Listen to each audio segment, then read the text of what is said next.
সুপ্রিয় শিক্ষার্থীরা, কেমন আছো তোমরা? আশা করি সবাই ভালো আছো এবং নিরাপদে যার যার ঘরে অবস্থান করছো।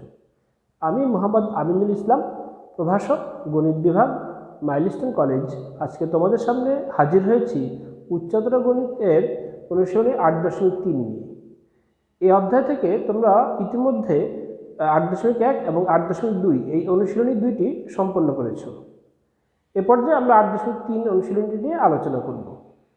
8.2 অনুশীলনীতে আমরা ত্রিকোণমিতিক অনুপাতসমূহের যে মানগুলো নিয়ে কাজ করেছি সেগুলো সবই ছিল কোণের মান 90 ডিগ্রি বা তার নিচে, অর্থাৎ সূক্ষ্মকোণ সম্পর্কিত আলোচনা ছিল।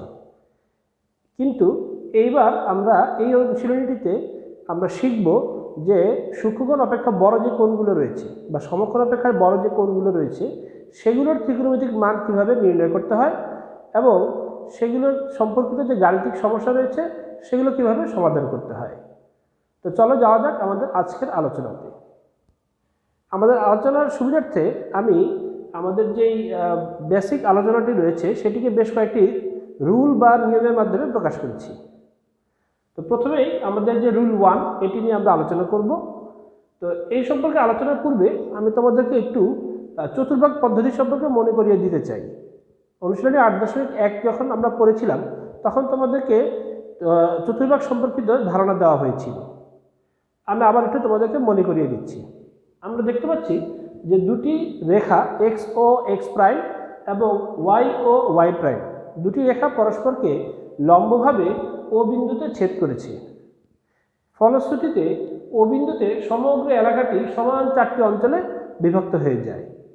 এক্ষেত্রে ধনাত্মক ও এক্স সেটা হচ্ছে ধনাত্মক এক্স অক্ষ।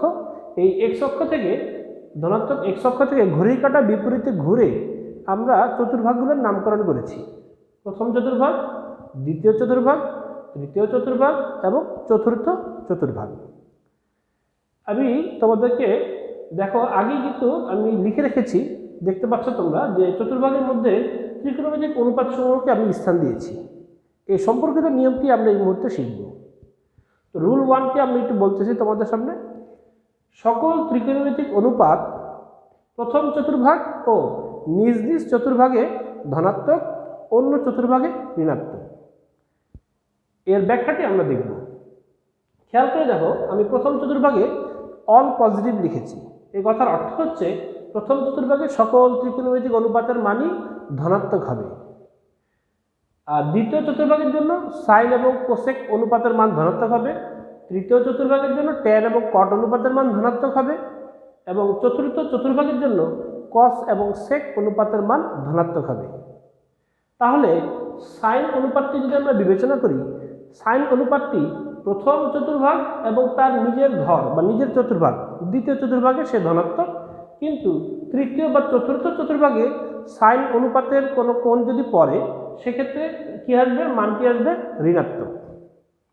একইভাবে আমরা বলতে পারি যে সেক অনুপাতের জন্য যদি আমরা বিবেচনা করি, প্রথম চতুর্ভাগ এবং চতুর্থ চতুর্ভাগে সেক অনুপাতের কোনো কোণ যদি পড়ে সেক্ষেত্রে সেটি কী হবে? ধনাত্মক হবে চিহ্ন সামনে। কিন্তু দ্বিতীয় বা তৃতীয় চতুর্ভাগে সেক অনুপাতের কোনো কোণের মান যদি পড়ে সেক্ষেত্রে সেটির মান আসবে ঋণাত্মক। আশা করি তোমরা বিষয়টি বুঝতে পেরেছ। এরপর যে চলে যাব আমাদের দ্বিতীয় ধাপে, অর্থাৎ রুল 2। এক্ষেত্রে আমরা প্রথমে তোমাদেরকে একটু বলে নিতে চাই, সেটা হচ্ছে যে 90 ডিগ্রি বা π/2। এক্ষেত্রে 90 ডিগ্রি হচ্ছে কি ষাটমূলক পদ্ধতিতে আমরা সমকোণকে 90 ডিগ্রি বা 90 ডিগ্রির সাহায্যে প্রকাশ করে থাকি। আর রেডিয়ান এককে আমরা লিখে থাকি π/2, অর্থাৎ বৃত্তীয় পদ্ধতিতে। দুটি কিন্তু আসলে একই জিনিসকেই নির্দেশ করে। আমাদেরকে দুটি পদ্ধতির মাধ্যমেই শিখতে হবে, ঠিক আছে? তাহলে 90 ডিগ্রি বা π/2 এর জোড় গুণিতকের জন্য ত্রিকোণমিতিক অনুপাত সমূহ অপরিবর্তিত থাকবে এবং 90 ডিগ্রি বা π/2 এর বিজোড় গুণিতকের জন্য ত্রিকোণমিতিক অনুপাত সমূহ পরিবর্তিত হবে নিম্নলিখিতভাবে। কিভাবে পরিবর্তন হয়? সাইন থিটা থাকলে হয়ে যাবে কস থিটা, কস থিটা থাকলে হয়ে যাবে সাইন থিটা, ট্যান থিটা থাকলে হয়ে যাবে কট থিটা, কট থিটা থাকলে হয়ে যাবে ট্যান থিটা, সেক থিটা থাকলে হয়ে যাবে কোসেক থিটা, কোসেক থিটা থাকলে হয়ে যাবে সেক থিটা। এর ব্যাখ্যাটি আমি এখন তোমাদেরকে দিচ্ছি। সাপোজ আমরা কস অনুপাতটি নিয়ে কাজ করতেছি। কস অনুপাতের কোনো একটা কোণ নিয়ে কাজ করতেছি, সেই কোণটি 90 ডিগ্রি অপেক্ষা বড়।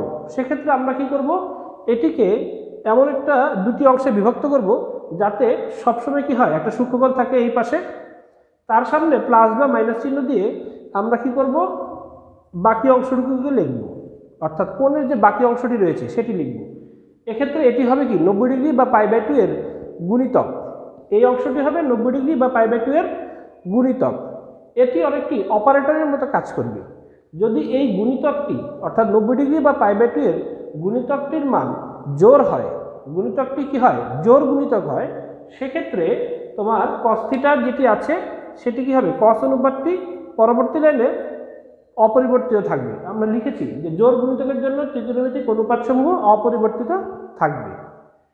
সেক্ষেত্রে আমরা cos, এখানে যদি জোড় গুণিতক বসে cos θ ছিল cos θই বসবে, cos অনুপাত ছিল cos অনুপাতই বসবে।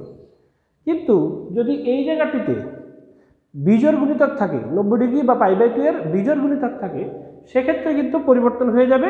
পরিবর্তন হয়ে আমরা দেখতে পাচ্ছি cos থাকলে সেটি কি হয়, সাইন হয়ে যায়। তাহলে এই জায়গাতে যদি n এর মান বিজোড় হয়, ঠিক আছে, অর্থাৎ বিজোড় গুণিতক থাকে 90 ডিগ্রি বা π/2 এর, সেক্ষেত্রে এটি পরিবর্তন হয়ে যাবে সাইন থিটা। আশা করি তোমরা এই নিয়মটিও বুঝতে পেরেছ। এবার চলো যাওয়া যাক রুল 3-তে। এটি হচ্ছে ঋণাত্মক কোণের জন্য প্রযোজ্য, অর্থাৎ কোনো কোণের জন্য যদি কি হয়, সাইন অনুপাত এর কোনো মান আমাদেরকে বের করতে হয় যে কোণটি হচ্ছে ঋণাত্মক, যেমন এখানে লিখেছি সাইন মাইনাস থিটা, সেক্ষেত্রে কী হবে, সেক্ষেত্রে হবে minus sine theta. Cosec minus থিটার জন্য হবে minus cosec theta, tan minus থিটার জন্য হবে মাইনাস ট্যান থিটা, কট মাইনাস থিটার জন্য হবে মাইনাস কট থিটা।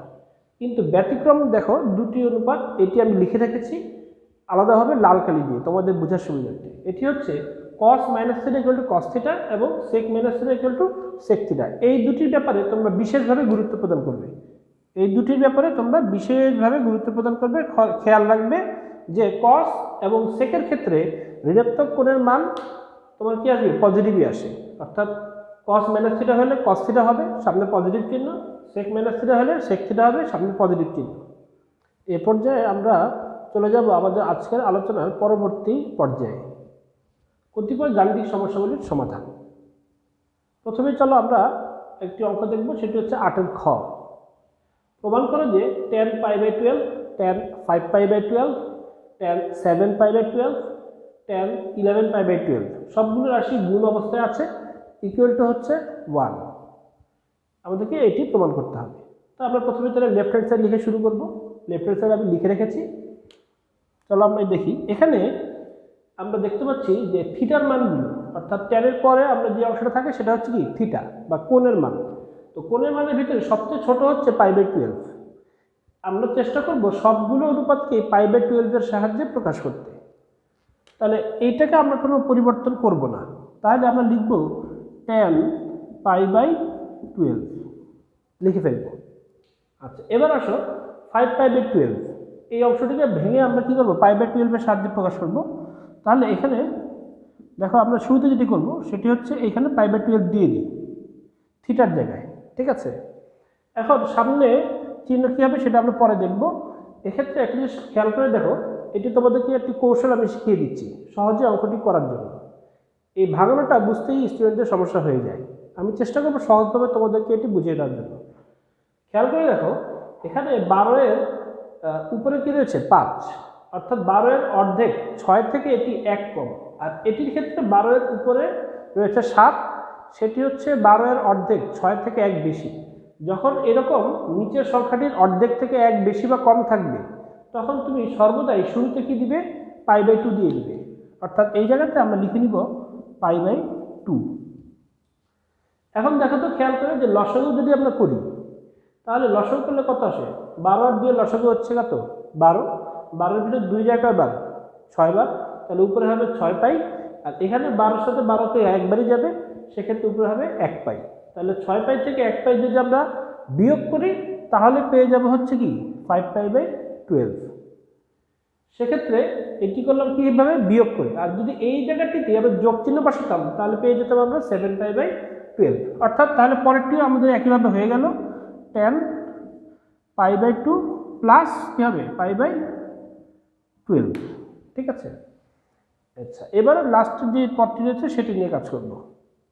এটি কী হবে, tan 11 পাই বাই 12। এটির জন্য আমি একটা শর্টকাট শিখিয়ে দিচ্ছি। খেয়াল করে দেখো, নিচে কি রয়েছে 12 আর উপরে রয়েছে কি 11। নিচে হরে যা থাকবে তার থেকে যদি এক বেশি বা কম থাকে তাহলে তুমি শুরুতেই কি দিয়ে নিবে, সবসময় মনে রাখবে পাই দিয়ে নিবে। শুরুতে কি দিয়ে নিবে, পাই। আর এখানে কি হবে, ওই যে সবচেয়ে ছোট যে মানটা ছিল পাই বাই 12, এটি আমরা লিখব। শুরুতে থাকবে পাই আর এখানে হবে কত, পাই বাই 12। তুমি লসাগু করে দেখো তো, এখানে আসলে লসাগু কত আসবে, লসাগু কিন্তু কত আসবে, 12ই আসবে। তাহলে এখানে 12 ইন্টু 1 কত হবে, 12 ইন্টু পাই কত হবে, 12 পাই। এখন আমার দরকার কত, 11। তাহলে এইখানে বিয়োগ চিহ্ন বসাই দিব। তাহলে কি হবে, একটা পাই বিয়োগ হয়ে যাবে, সেক্ষেত্রে উপরে আসবে কত, 11 পাই, নিচে হবে 12, অর্থাৎ তোমার রাশিটি মিলে গেল। এখন আসো এই রাশিগুলোর মান বের করতে হবে। তাহলে আসো এখানে দেখো tan পাই বাই 12 যা ছিল তাই থাকবে। এই জায়গাতে খেয়াল করে দেখো, আমরা তোমাদেরকে আগেই বলেছিলাম যে এই জায়গাটিতেই আসলে কি থাকে, এখানে থাকে থিটা। ঠিক আছে, এই জায়গাটিতে কি থাকে, থিটা থাকে। এই জায়গাটায় আমরা হাত দিব না, আমাদের চিন্তা করতে হবে কি সামনে থাকা এই রাশিটা, এই যে বক্সের মানটা আমি তোমাদেরকে শিখিয়েছিলাম একটু আগে বক্সের সাহায্যে, এটি হচ্ছে পাই বাই 2 এর গুণিতক আকৃতিতে থাকবে। এক্ষেত্রে পাই বাই 2 এর কত গুণিতক রয়েছে, 1, অর্থাৎ 1 ইন্টু পাই বাই 2 রয়েছে। এটি কি জোড় গুণিতক না বিজোড় গুণিতক, অবশ্যই এটি কি বিজোড় গুণিতক। আর আমরা জানি আমরা বিজোড় গুণিতকের জন্য কি হয়, ত্রিকোণমিতিক অনুপাতসমূহ পরিবর্তিত হয়ে যায়, সেক্ষেত্রে ট্যান পরিবর্তিত হয়ে যাবে কট। তাহলে আমরা এখানে লিখব কট। আচ্ছা এবার আমাদেরকে দেখতে হবে এটি কোন চতুর্ভাগে পড়ে, এই সম্পূর্ণ কোণটি কোন চতুর্ভাগে অবস্থিত। এটি সহজভাবে করার জন্য তোমরা খাতার কোনো একটা কোণায় এরকম করে চতুর্ভাগের মতো করে এঁকে রাখবে বোঝার সুবিধার্থে। ঠিক আছে, তাহলে এখন আসো প্রথমে আমরা কি করব, একটা পাই বাই 2 অর্থাৎ একটা 90 ডিগ্রি আমরা কি করলাম, এই যে ধনাত্মক এক্স অক্ষ থেকে ঘড়ি কাঁটা বিপরীতে ঘুরে গেলাম। এরপরে কি আছে, বিয়োগ দিয়ে আবার লেখা আছে পাই বাই 12। বিয়োগ থাকলে তুমি সবসময় কি করবা, পিছনের ঘরে ব্যাক করবা। সেক্ষেত্রে তাহলে এই যে কোণটি, এই কোণটি আসলে কোথায় রয়েছে, প্রথম চতুর্ভাগেই রয়ে গেছে। আর আমরা জানি প্রথম চতুর্ভাগে সকল ত্রিকোণমিতিক অনুপাত ধনাত্মক, সেক্ষেত্রে সামনে কিন্তু চিহ্ন পজিটিভই আসবে। তাহলে এখন আমরা কি লিখে দিব, শুধুমাত্র যে থিটার মানটা অর্থাৎ পাই বাই 12 এটি আমরা লিখে দিব। আচ্ছা এবার আসো পরবর্তী অংশ। এবারেও কি হবে, খেয়াল করে দেখো এখানেও কি আছে, বিজোড় গুণিতক রয়েছে পাই বাই 2 এর। একইভাবে তোমার কি আসবে, তাহলে এখানে কি হয়ে যাবে, কট হয়ে যাবে। এবার আমরা দেখতে হবে যে এই সমগ্র কোণটি কোন চতুর্ভাগে পড়ে। একইভাবে আমরা কি করব, একটা ঘর কেটে রাখবো এইভাবে চতুর্ভাগ। এখন একটা পাই বাই 2 উপরে গেলাম, তার সাথে যোগ আছে, তাহলে কি হবে, সামনে আগায় যাবে। সেক্ষেত্রে ধর এরকম হলো, সেক্ষেত্রে এটি কোন চতুর্ভাগে অবস্থিত, দ্বিতীয় চতুর্ভাগে অবস্থিত। দ্বিতীয় চতুর্ভাগের ক্ষেত্রে আমরা জানি ট্যান অনুপাতের মান হচ্ছে কি ঋণাত্মক, সেক্ষেত্রে সামনে কি আসবে, একটা মাইনাস চিহ্ন আসবে। এই নিচে কি কট আসলো না কি আসলো, এটা দিয়ে কিন্তু আসলে পরিবর্তিত হয় না, চিহ্নটা পরিবর্তন হয় মূল যে অনুপাতটা রয়েছে সেটির উপর। ঠিক আছে, এই অনুপাতের এই কোণটি কোন ঘরে পড়ে সেটি দিয়ে কি হবে, চিহ্নটা পরিবর্তিত হবে। এই ঘরটি যদি তোমার কি হয় অন্য চতুর্ভাগে পড়ে ট্যানের জন্য, সেক্ষেত্রে কি আসবে, সামনে নেগেটিভ চিহ্ন আসবে। তাহলে এখানে আমরা কি দিব, তাহলে লিখে মাইনাস দিয়ে কট লিখে পাই বাই 12 লিখে দিলাম পাই বাই 12। এবার রয়েছে লাস্টের অংশটি। এক্ষেত্রে আমি দেখো পাই মানেই হচ্ছে কি, আসলে সবসময় মনে রাখবে পাই মানে কি, পাই মানেই হচ্ছে পাই বাই 2 এর জোড় গুণিতক, অর্থাৎ দুইটি পাই বাই 2। পাই মানে কি, আসলে পাই মানে হচ্ছে 2 ইন্টু পাই বাই 2 অর্থাৎ জোড় সংখ্যক পাই বাই 2। তাহলে কখনো যদি পাই দেখতে পাই তাহলে আমরা সবসময় কি করব, সেটিকে জোড় গুণিতক বিবেচনা করব পাই বাই 2 এর। তাহলে জোড় গুণিতক থাকলে কিন্তু ট্যানের মান কি থাকবে, ট্যানই থাকবে, সেক্ষেত্রে পরিবর্তন হবে না। এখানে আমরা লিখবো হচ্ছে ট্যান, এখানে আমরা লিখবো ট্যান। আচ্ছা এবার দেখবো আমরা এই কোণটি কোন চতুর্ভাগে পড়ে। এই যে এই কোণটি দেখো আমরা কোন ঘরে পড়ে, আসলে খেয়াল করে হিসাব করি আমরা। এখানে এই পর্যন্ত আসবো পাই, অর্থাৎ 290 ডিগ্রি বা 180 ডিগ্রি পাই এর মান, সেটি আমরা আসলাম। এরপরে বিয়োগ দিয়েছি, তাহলে কি হবে, এই ঘরে চলে যাবে। সেক্ষেত্রে এটি কোন জায়গাতে অবস্থিত আছে, দ্বিতীয় চতুর্ভাগে আছে, যা কি ট্যানের জন্য ঋণাত্মক। তাহলে সামনে কি আসবে, মাইনাস চিহ্ন আসবে, মাইনাস চিহ্ন দিয়ে এভাবে দিয়ে ট্যান দিয়ে কি আসবে, π/12 লিখে দিব, লাস্টে যেটি আছে π/12, মাঝখানে গুণ চিহ্ন। এবার আসো আমরা তাহলে হিসাব নিকাশগুলো করে ফেলি, ঠিক আছে। এক্ষেত্রে দেখো এই পরের লাইনটা আমি এখানে লিখতেছি, tan π/12 থাকুক, পরিবর্তন করব না। cot π/12কে আমরা কি লিখতে পারি, 1/tan π/12 কি লিখতে পারি, 1/tan π/12। এক্ষেত্রে মাইনাস এবং এই মাইনাস গুণ হয়ে যাবে কি প্লাস, আর এই কটটাকেও আমরা কি করব, চেঞ্জ করে 1/tan π/12 লিখে দিব। আমরা জানি tan থিটা মানে 1/cot থিটা, বা cot থিটা মানে 1/tan থিটা। আর লাস্টে যেটি রয়েছে সেটি আমরা চেঞ্জ করব না, থাকবে tan π/12। এখন তুমি যদি এখানে দেখো এটার সাথে এটা কাটাকাটি চলে যাবে, আর এটার সাথে এটা কাটাকাটি চলে যাবে, ফলাফল থাকবে কি 1, অর্থাৎ রাইট হ্যান্ড সাইড। সুতরাং আমরা লিখতে পারি left hand side equal to right hand side. Proofed. প্রমাণ করতে বলেছিল, আমরা প্রমাণ করে দিলাম। আশা করি তোমরা মানটি বুঝতে পেরেছো। এবার আমরা দেখব 8-এর গ নম্বর অঙ্কটি। প্রমাণ করো যে sin² π/7 plus sin² 5π/14 plus sin² 8π/7 plus sin² 9π/14 equal to 2। তো সমাধানে চলে যাব, আমরা লেফট হ্যান্ড সাইড লিখব। লেফট হ্যান্ড সাইড লিখে আমি পুরো লেফট হ্যান্ড সাইডটা লিখেছি। এখন এখানে খেয়াল করে দেখো যে সবচেয়ে ছোট যে মানটি রয়েছে থিটার, সেটি হচ্ছে π/7। এই π/7 এর গুণিতক আকৃতিতে রয়েছে কি বাকি কোণগুলো। সেক্ষেত্রে sin² π/7কে আমরা পরিবর্তন করব না, এটিকে যেভাবে আছে এভাবেই রেখে দিব।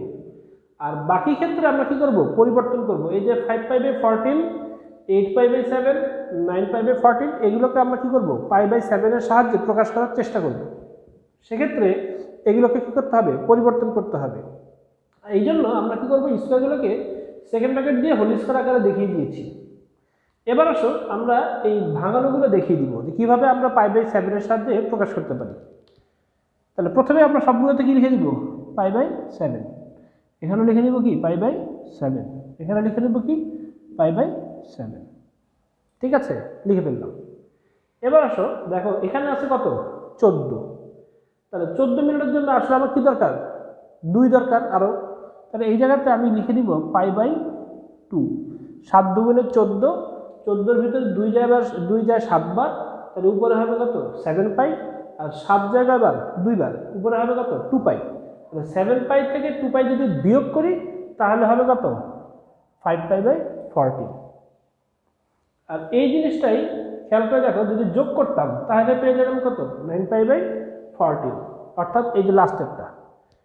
আচ্ছা এবার আসো এখানে দেখি, আমরা বলেছিলাম যে যদি নিচে কি থাকে, যাই থাকুক না কেন সংখ্যা, তার উপরে যদি 1 বেশি বা কম থাকে তাহলে শুরুতেই আমরা কি লিখে নিব, পাই লিখে নিব।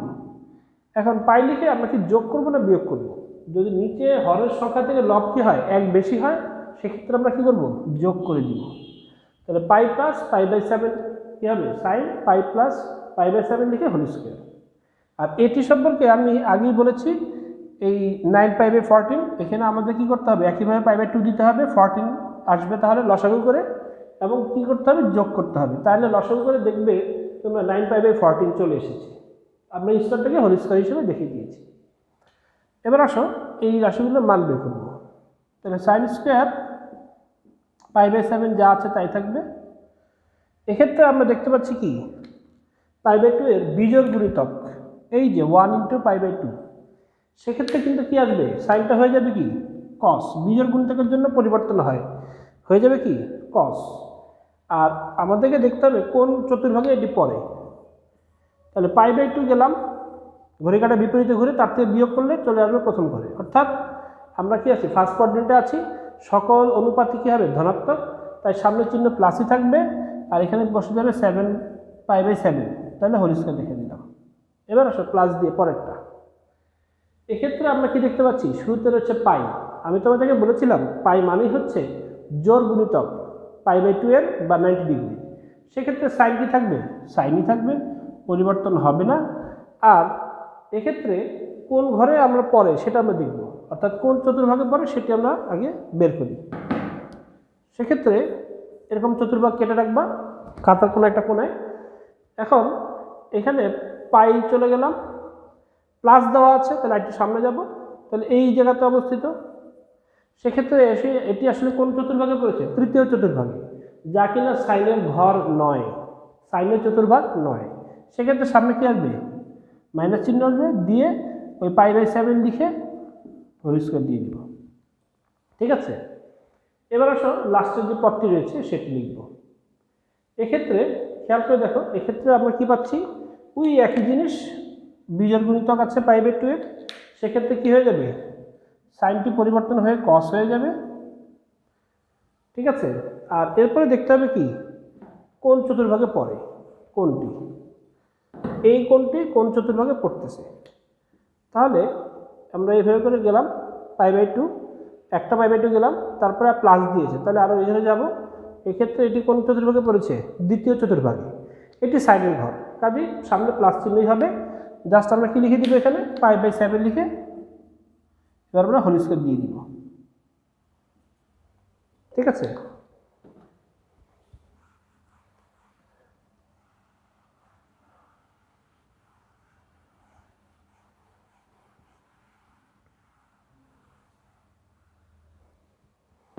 এবার আসো এর পরবর্তী যে লাইনটি সেটি দেখি আমরা।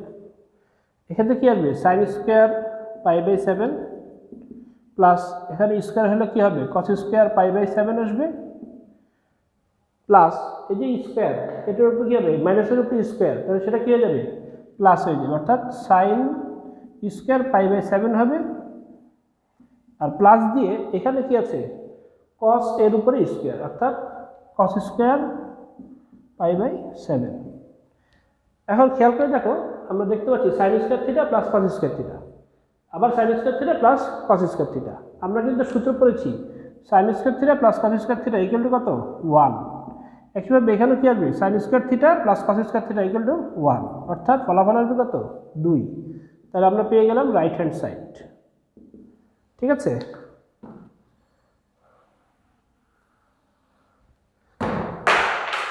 সেক্ষেত্রে আমরা লিখতে পারি left hand side equal to right hand side root.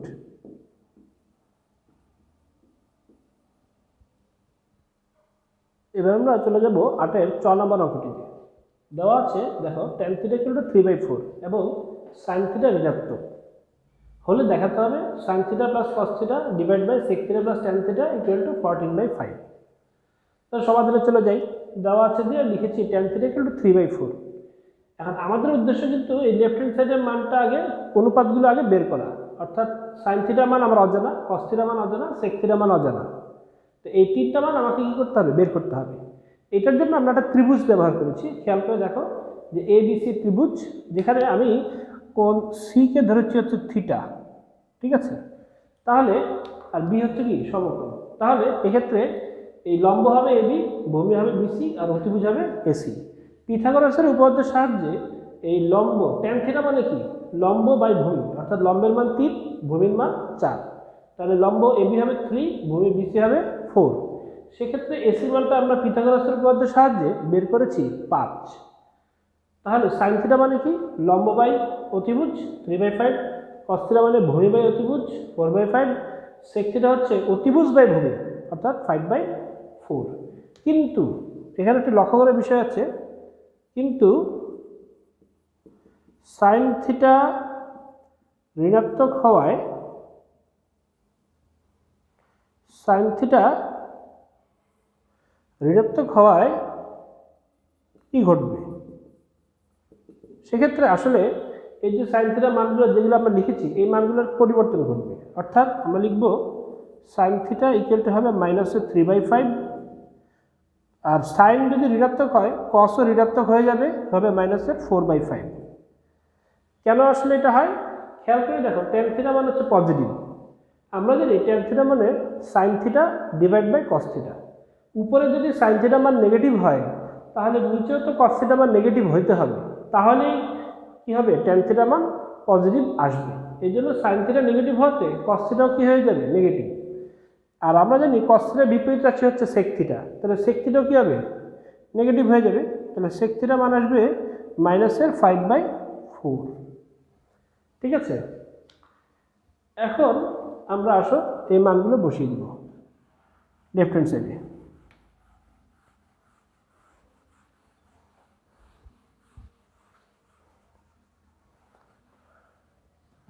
সুতরাং আমরা লিখব, সুতরাং লেফট হ্যান্ড সাইড এই মানগুলো আসো বসিয়ে দিই।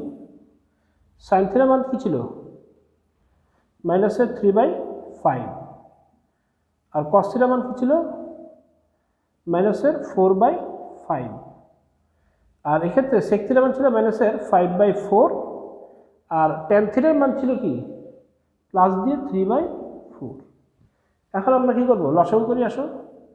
উপরে লসাগু হবে 5, তাহলে -3 আর -4 আসবে উপরে, আর এইখানে নিচে লসাগু হবে 4, -5 হবে আর +3 হবে। লসাগু করে আমরা পেলাম।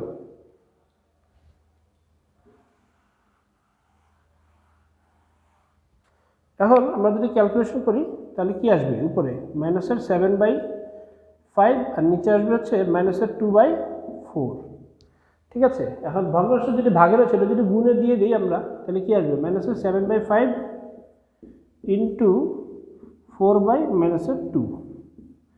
এখন যদি আমরা গুণ দিই এবং কাটাকাটি করি, শেষ পর্যন্ত দেখা যাবে কি উপরে আসবে 14 আর নিচে আসবে কত 5। যদি এখানের মধ্যে কাটাকাটি করি তাহলে এখানে দেখা যাবে কত 2/1, তো 14/5 আসবে, অর্থাৎ রাইট হ্যান্ড সাইড চলে আসলো। এই পর্যায়ে আমরা চলে যাব 9 নম্বর অঙ্কটিতে। 9 ক, মান নির্ণয় করো। আমরা যে রাশির মান নির্ণয় করতে হবে সেটি লিখলাম। তো সমাধানে চলে যাচ্ছি, প্রথমে রাশিটি লিখে দিয়েছি। এবার দেখো এখানে এই দুটো রাশির ক্ষেত্রে তোমার কি আছে, বা পদের ক্ষেত্রে আমরা বলতে পারি কি হর দুটি সেম। এই দুটোকে আমরা একভাবে বিবেচনা করব, আর এই দুটোকে আমরা একভাবে বিবেচনা করব। এই দুটোর মধ্যে যেটি ছোট সেটিকে আমরা পরিবর্তন করব না, বড়টিকে কি করব, ছোটটির সাহায্যে প্রকাশ করার চেষ্টা করব। তাহলে এক্ষেত্রে আমি cos, এইটা ছোট 5π/4 হচ্ছে কি 9π/4 থেকে ছোট, এটি ঠিক থাকবে, এটিকে পরিবর্তন করব। তো শুরুতেই আমি তাহলে কি লিখব, এখানে 5π/4 লিখে ফেলব। ঠিক আছে, এবার সামনে একটা কি দিলাম দেখো তো খেয়াল করে, যে এখানে একটা পাই দিলে, যেহেতু 4 মিলে গেছে তাহলে আমরা পাই দিই। পাই দেওয়ার পরে এখন এই জায়গাতে যদি আমরা প্লাস চিহ্ন দিই তাহলে লসাগু করে দেখো 9π/4 আসে। এখানে 4 এর লসাগু কত হবে 4, এবং নিচে কি পায়ের নিচে আসলে কি আছে 1, 4 আর 1 এর লসাগু কত হবে 4, 4 ইন্টু কত হবে পাই হবে, অর্থাৎ 4π আর উপরে আছে 5π, মিলে হয়ে যাবে 9π/4। আর লাস্টে এটা যেটা আছে এটাই থাকবে, এটিকে চেঞ্জ করব না, cos 5π/4 ঠিক থাকবে। এবার আসো পরবর্তী যে অংশটি রয়েছে, এই দুটোর মধ্যেও খেয়াল করে দেখো যে 5π/36 হচ্ছে ছোট 31π/36 থেকে, তাহলে ওই যেটি ছোট সেটিকে আমরা কি করব না, পরিবর্তন করব না, আমরা বড়টিকে পরিবর্তন করব। একই পদ্ধতিতে আমরা লিখব, এখানে আমরা 5π/36 লিখে দিই। ঠিক আছে, এবং শুরুতে একটা পাই দিয়ে নিই। পাই দিয়ে এবার দেখি আমরা লসাগু করলে কত আসবে। আসলে এক্ষেত্রে আসলে কি থাকে, মনে মনে কি থাকে, নিচে 1 থাকে না, এটা আমরা দেখাই না, আসলে আর কিছুই না, এখানে আসলে 1 থাকে। তাহলে লসাগু করলে কি আসে 36, 36 ইন্টু পাই কত আসবে 36 পাই। তার থেকে আমরা যদি বিয়োগ করে দেই তাহলে কি হবে, 5π বিয়োগ করে দিলে চলে আসবে আমার 31π/6। আর এই যে লাস্টে যে রাশিটি রয়েছে এটি যা আছে তাই থাকবে। ঠিক আছে, তাহলে এক্ষেত্রে আমরা জানি যে পাই মানে হচ্ছে কি জোড় গুণিতক, তাহলে cosই থাকবে। এখন অবস্থানটা কোন ঘরে হবে সেটা আমরা দেখব। এই প্রথমে চলে যাবে পাই 180 ডিগ্রি, তার সাথে যোগ, তাহলে এইখানে সেক্ষেত্রে এটা থার্ড কোয়াড্রেন্ট, অর্থাৎ cosের ঘর 9, সেক্ষেত্রে এটি আসবে কি সামনে ঋণাত্মক চিহ্ন আসবে, তাহলে আমরা মাইনাস দিব, দিয়ে 5π/4 লিখলাম, আর প্লাসের cos 5π/4। আবার এক্ষেত্রে দেখব আমরা যে এই যে এই রাশিটির ক্ষেত্রে কি ঘটে। এক্ষেত্রেও কি আছে, পাই রয়েছে। পাই থাকা মানে কি, জোড় গুণিতক, তাহলে সাইনই থাকবে, সাইন পরিবর্তন হবে না। আর এরপরে দেখব যে আমরা কোন ঘরে পড়ে বা কোন চতুর্ভাগে পড়ে। 180 ডিগ্রি মাইনাস, তার মানে এখানে এটা সাইনেরই ঘর, সেক্ষেত্রে তোমার সামনের চিহ্ন কি আসবে, প্লাসই আসবে। তাহলে আমরা লিখে দিব 5π/36, আর লাস্ট আছে কি মাইনাস দিয়ে সাইন 5π/36। ঠিক আছে, তাহলে এখন দেখো যোগ বিয়োগ করে সব চলে গেছে, ফলাফল আসবে 0। এটি হবে অ্যান্সার এই অঙ্কটির। এ পর্যায়ে আমরা চলে এসেছি আমাদের আজকের ক্লাসের শেষ গাণিতিক সমস্যাটিতে। সেটি হচ্ছে 9 ঘ, মান নির্ণয় করো। আমি রাশিটি লিখে রেখেছি, এই রাশিটির মান আমাদেরকে নির্ণয় করতে হবে। প্রথমে রাশিটি লিখে নিব। এক্ষেত্রে খেয়াল করে দেখো, সবচেয়ে ছোট যেটি আছে কোণগুলোর ভিতরে সবচেয়ে ছোট যেটি আছে সেটি হচ্ছে π/8, তাহলে এটি ঠিক থাকবে। আর তোমাদেরকে আমি বলতে চাই, এই অঙ্কটি হচ্ছে 8-এর গ এর অনুরূপ অঙ্ক। অলরেডি তোমরা 8-এর গ করেছো, আর এটি তোমাদের জন্য খুব একটা কঠিন কিছু হবে না। এক্ষেত্রে খেয়াল করে দেখো, দ্বিতীয় রাশি বা তৃতীয় বা চতুর্থ রাশির যে কোণগুলো আছে এগুলোকে আমরা ভেঙে দিব। ভেঙে দেওয়ার ক্ষেত্রে আমরা খেয়াল করব, এই যে দেখো 8-এর অর্ধেকের থেকে 1 কম, সেক্ষেত্রে এই জাতীয় অঙ্কগুলোর ক্ষেত্রে আমি বলেছিলাম যে শুরুতেই π/8টা আমরা লিখে নিব, যেটা সবচেয়ে ছোট, এবং এখানে কি করব, π/2 লিখে নিব, যেহেতু অর্ধেকের থেকে 1 কম, তাহলে এখানে π/2 লিখে নিব। এরপর লসাগু করব এবং মাঝখানে মাইনাস চিহ্ন দিলেই 3π/8 মিলে যাবে, আর হোল স্কোয়ারটাকে আমরা হোল স্কোয়ারে দিয়ে দিব। একইভাবে এই জায়গাটাতে শুধু কি করতে হয়, প্লাস দিতে হয়, দিয়ে আমরা হোল স্কোয়ার দিয়ে দিব। আর লাস্টে যেটি রয়েছে এটি ছিল কি, লসাগু হর যেটি তার থেকে 1 কম। আমি বলেছিলাম যে এরকম ক্ষেত্রে আমরা কি করব, আমরা পাই লিখে নিব, লিখে নিয়ে যেহেতু কম তাহলে মাইনাস দিব, দিয়ে ওই যে π/8 যেটি সবচেয়ে ছোট কোণ সেটি আমরা লিখবো, লিখে হোল স্কোয়ার দিয়ে দিব। এখন এটির মান কত আসবে, cos স্কয়ার π/8 যা ছিল তাই। এক্ষেত্রে কিন্তু বিজোড় 90 ডিগ্রি রয়েছে, তাই না? কি রয়েছে, বিজোড় 90 ডিগ্রি, একটি 90 ডিগ্রি, সেক্ষেত্রে কসটা কি হয়ে যাবে, সাইন হয়ে যাবে। আর কোন ঘরে পড়ে খেয়াল করে দেখো, π/2 থেকে যদি বিয়োগ দিই তাহলে এটা চলে আসবে কি ফার্স্ট কোঅর্ডিনেটে, সেক্ষেত্রে এটি কি হবে, অল পজিটিভের ঘরে আছে, তাহলে কসের সামনে চিহ্ন কি আসবে, প্লাসই আসবে, আর কসটা হয়ে যাবে কি সাইন, বিজোড় গুণিতকের কারণে π/2 এর। এবার আসো পরবর্তী যেটা cos π/2, এক্ষেত্রেও তোমার কি আছে, বিজোড় গুণিতক আছে π/2 এর, তাহলে কসটা কি হয়ে যাবে, সাইন হয়ে যাবে। কিন্তু এই কোণটি কোন চতুর্ভাগে পড়ে এটি আমরা দেখব। খেয়াল করে দেখো, এখানে π/2 দিলাম, তার সাথে একটু যোগ করবো, তাহলে এখানে চলে আসবে, সেক্ষেত্রে এটি দ্বিতীয় চতুর্ভাগে পড়ে। দ্বিতীয় চতুর্ভাগে কস কি হয়, ঋণাত্মক, তাহলে সামনে কি আসবে মাইনাস, আর যেহেতু বিজোড় গুণিতক তাহলে কসটা পরিবর্তন হয়ে যাবে সাইন, আর স্কোয়ারটা উপরে থাকবে। আর এবার আমরা শেষ যে রাশিটি রয়েছে, এক্ষেত্রে আমরা কি পেয়েছি, পাই। আমরা জানি পাই মানে হচ্ছে কি π/2 এর জোড় গুণিতক, সেক্ষেত্রে কস কসই থাকবে, পরিবর্তন হবে না, কস কসই থাকবে। এবার আমরা দেখব যে এটি কোন চতুর্ভাগে পড়ে। এক্ষেত্রে পাই দিয়ে দিলাম, তার থেকে বিয়োগ, তার মানে এটি কি হলো, দ্বিতীয় চতুর্ভাগে পড়লো। দ্বিতীয় চতুর্ভাগে কস কি হবে, ঋণাত্মক হবে, তাহলে সামনে একটা মাইনাস আসবে। এবার দিয়ে হোল স্কয়ার দিব।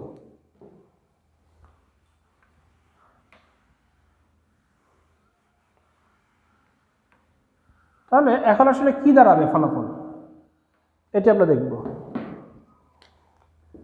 cos square π/8 plus sine square π/8 plus এক্ষেত্রে হয়ে যাবে সাইন স্কয়ার π/8, আর লাস্টেরটা কি আসবে, মাইনাসটা প্লাস হয়ে যাবে হোল স্কয়ারের কারণে, হয়ে যাবে cos স্কয়ার π/8। এক্ষেত্রে এরকম একটা জোড়া আমরা বিবেচনা করব, এখানে একটা জোড়া বিবেচনা করব, cos square theta plus sine square theta, ফলাফল হচ্ছে 1 প্লাস, আর sine square theta plus cos square theta, ফলাফল হচ্ছে 1 অর্থাৎ 2। এটি হবে এই অঙ্কের অ্যান্সার। চলো এবার তোমাদের বাড়ি কাজটা আমরা দেখে নিই। বাড়ি কাজ থাকবে এক্সারসাইজ 8.3 এর 10 এবং 11 নম্বর অঙ্কগুলো। তো শিক্ষার্থীরা, আশা করি তোমরা আজকের ক্লাসটি উপভোগ করেছো। তোমরা সবাই নিরাপদে থাকো, ভালো থাকো, তোমাদের সবার সুস্থতা কামনা করে আমি আজকের মতো এখানে বিদায় নিচ্ছি। আল্লাহ হাফেজ।